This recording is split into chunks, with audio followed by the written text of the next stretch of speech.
শুরুতে একটা ছেলেকে দেখা যায় যে কিনা এখন টিভিতে কার্টুন দেখছিল, কিন্তু হঠাৎ করে সব টিভি সিগন্যাল বন্ধ করে দেওয়া হয় আর সব দিকে শুধু একটি নিউজ ব্রডকাস্ট করা হয় যে কিভাবে একটা অজানা ভাইরাস আসার কারণে পৃথিবীতে ধ্বংসযোগ্য হচ্ছে।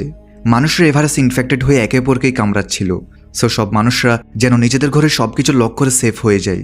এখন এই বাচ্চাটা এই সবকিছু বলার জন্য তার মায়ের কাছে যেতে থাকে, কিন্তু রাস্তায় সে তার বড় বোন অ্যাবিগেলকে দেখতে পায়। আর তারা দুজন তার মায়ের কাছে গিয়ে দেখতে পায় তার মা তো আগে থেকেই টেনশনে আছে। তাদের মা তাড়াহুড়ো করে সব জিনিসপত্র প্যাক করে তাদের পিতাকে কল করতে থাকে। তাদের পিতা যে কিনা একজন পাইলট, সে ফোনে বলে যে সব দিকে জম্বি ভাইরাস দ্রুত ছড়িয়ে যাচ্ছে।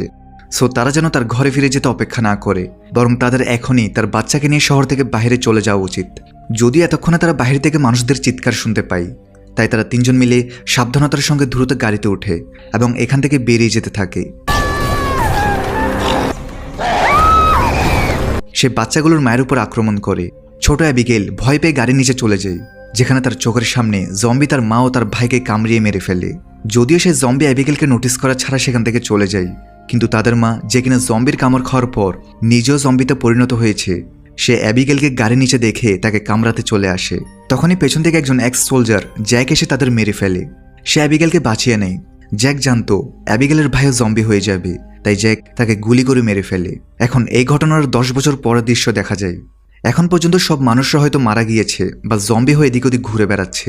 বড় বড় শহর এখন জঙ্গলে পরিণত হচ্ছে। এখন এই পোস্ট অ্যাপোক্যালিপটিক ওয়ার্ল্ডে জ্যাক আর অ্যাবিগেলের মতো অনেক কম মানুষ বেঁচে আছে।